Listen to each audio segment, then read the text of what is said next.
Hello, everybody on there? Yep. DB, are we? Is everybody good to go on there? Yep, we're good, Coach. Good to go. Okay, there we go. Obviously, we put closure to the first weekend with 2 games. We spent time watching film, focusing really on ourselves here Tuesday when we got back at it after a day off. And then yesterday we started to shift more into Austin Peay.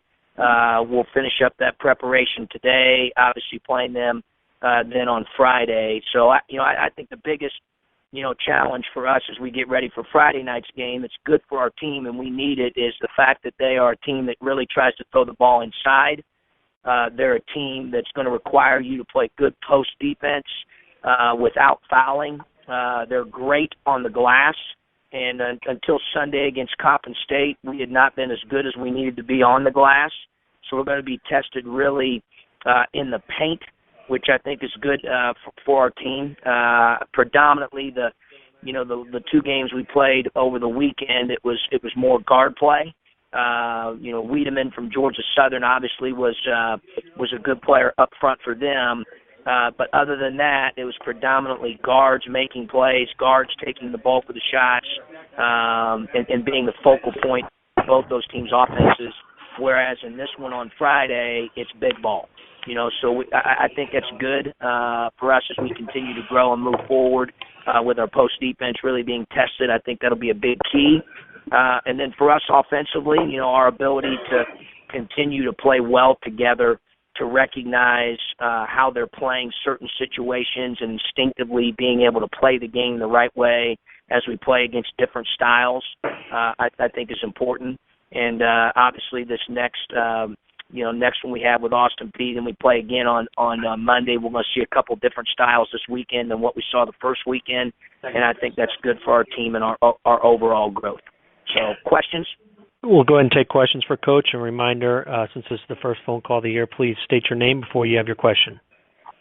Hey, John, it's Jeremy. Along the ways of inside presence and all that, we know Nana and how good defensively he's been. Is 3 rebounds any kind of concern, or is that just kind of how it's gone so far?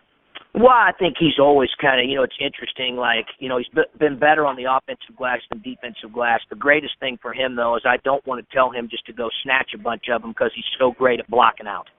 So obviously there's a balance there. You look at a guy like LaRon, LaRon just goes and gets them. And there's times where I wish he would block out a little bit better. But Nana has a gift to wage war and contact on blockouts and does a really good job of keeping his guy off the glass. Is his gift, just to go snatch him without blocking out. I don't know if I want that. So I think sometimes his ability to affect the game on the defensive backboard, the overall defensive rebounding numbers don't necessarily tell the story for him.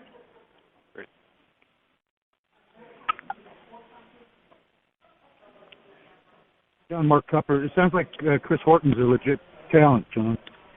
Oh, he's really talented. He had 10 blocks in a game, Tup. I mean, you get 10 blocks in a game, I don't care who you're playing. That's a lot of blocks. Their team has been top 50 in the country per Ken Palm for, I think it's 4 of the last 5 years, shot blocks and rebounds and free throw attempts and all the things I talked about earlier with the paint, which is great. I mean, we'll get tested. That helps prepare our team moving forward. But he's really talented, a great athlete, really long, finishes above the rim, runs well, obviously has a gift to block shots, as does his buddy that plays the 4, Chris Freeman, who I think is, I think Horton's very athletic. I think Freeman may be freakish athletic at the 4 spot, who also has a gift to block shots and rebound. And, they're really trying to get the ball to those 2 guys, and those 2 guys are very gifted.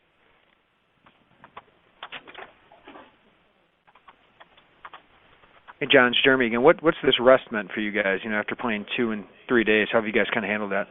Well, Monday we took the day off, which was good for our guys to get mentally and physically away, and then that gave us kind of, some time to regroup a little bit. Tuesday was totally about us. We didn't even talk about Austin Peay. We made the whole day about us and what we need to improve upon and how we need to get better and what we learned from the first weekend. And so we attacked it more from the mindset of, hey, what do we need to do to make Illinois better regardless of opponent? and then obviously yesterday and today, will be and have been predominantly Austin Peay. Hey, John, it's Marcus. We talked a lot over the weekend about the two different mindsets that some guys came out with. How have they been this week? Been focused the way you want them to be? Well, they've been good. We practiced well. Hopefully they learned their lesson a little bit. And it certainly wasn't the bulk of them, but it just takes one or two guys to not timing with his teammates. And I didn't think he missed a beat with that. In fact, surprisingly so. So, we're very optimistic, and I think he's headed in the right direction and getting closer to being 100% from a conditioning perspective every day.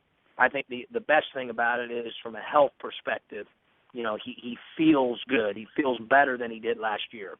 So, that part's good. Now we just got to build up the conditioning, his endurance a little bit, and his timing. Great. Hey, John, it's Marcus again. I wanted to ask you about Aaron. I know last year during his sit-out year, he did a lot of work for you guys, but he dealt with some adversity, a couple different injuries. Did you learn anything about him, watching him go through that and continue to work hard, without playing in games? You talking about Cosby? Yeah, Cosby. Yeah. He obviously, I thought the best thing that happened to him was Friday night. He got off to a really slow start. Turned it over 3 times, had some sloppy passes, didn't make shots. Things weren't going his way, but he never changed his body language. And I thought the second half on Friday night against Georgia Southern, he played really well. And then piggyback that into really what I thought was a complete game on Sunday, looking at it through his eyes. So, I thought that was good.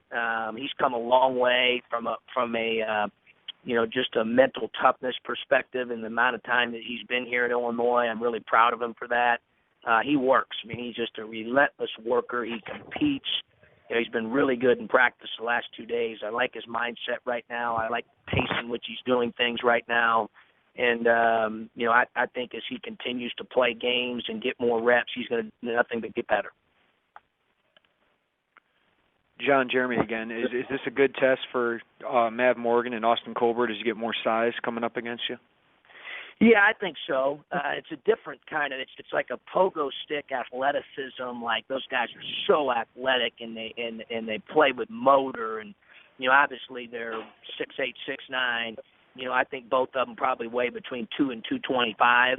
So they do a lot of it with motor and fast twitch and and just their competitiveness. But I do think it'll be a good test for all those guys that play up front for us.